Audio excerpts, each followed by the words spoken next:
महाराणा प्रताप एक प्रसिद्ध राजपूत योद्धा थे जो 16वीं शताब्दी के दौरान मेवाड़ के क्षेत्र में रहते थे, जो अब आधुनिक राजस्थान, भारत है। वह महाराणा उदय सिंह द्वितीय के सबसे बड़े पुत्र थे और मेवाड़ के शाही परिवार में पैदा हुए थे। छोटी उम्र से ही महाराणा प्रताप ने असाधारण साहस और वीरता का परिचय दिया। उन्हें युद्ध कला और घुड़सवारी की कला में प्रशिक्षित किया गया था और उन्होंने दोनों में उत्कृष्ट प्रदर्शन किया। जब वह सिर्फ 21 वर्ष के थे, तब उनके पिता का निधन हो गया और वे मेवाड़ राजवंश के 54वें शासक के रूप में सिंहासन पर बैठे।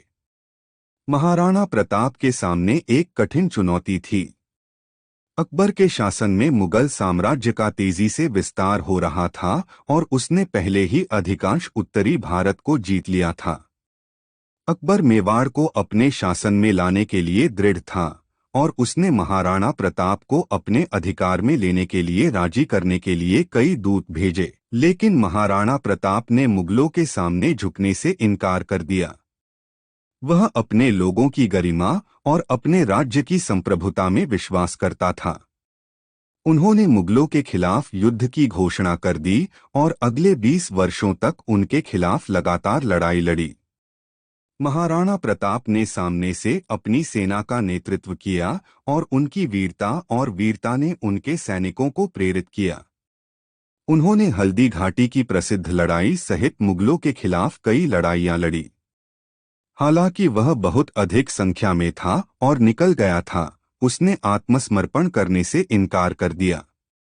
मुगलों के खिलाफ महाराणा प्रताप की लड़ाई सिर्फ एक सैन्य संघर्ष ही नहीं बल्कि नैतिक भी थी। उन्होंने अपने लोगों के सम्मान और प्रतिष्ठा को बनाए रखने के लिए लड़ाई लड़ी और उनके साहस ने अन्य राजपूत राज्यों को मुगलों के खिलाफ उनकी लड़ाई में शामिल होने के लिए प्रेरित किया। अंत में महाराणा प्रताप मुगलों को पराजित नहीं कर पाए, लेकिन उन्होंने कभी आत्मसमर्पण नहीं किया। उसने अपने राज्य पर शासन करना जारी रखा और उसकी बहादुरी और वीरता ने राजपूतों की आने वाली पीढ़ियों को प्रेरित किया। आज महाराणा प्रताप को भारतीय इतिहास के सबसे महान योद्धाओं में से एक के रूप में याद किया जाता है। उनकी कहानी बहादुरी और वीरता की एक शाश्वत कहानी है और उनकी विरासत भारत के लोगों को प्रेरित करती रहती है।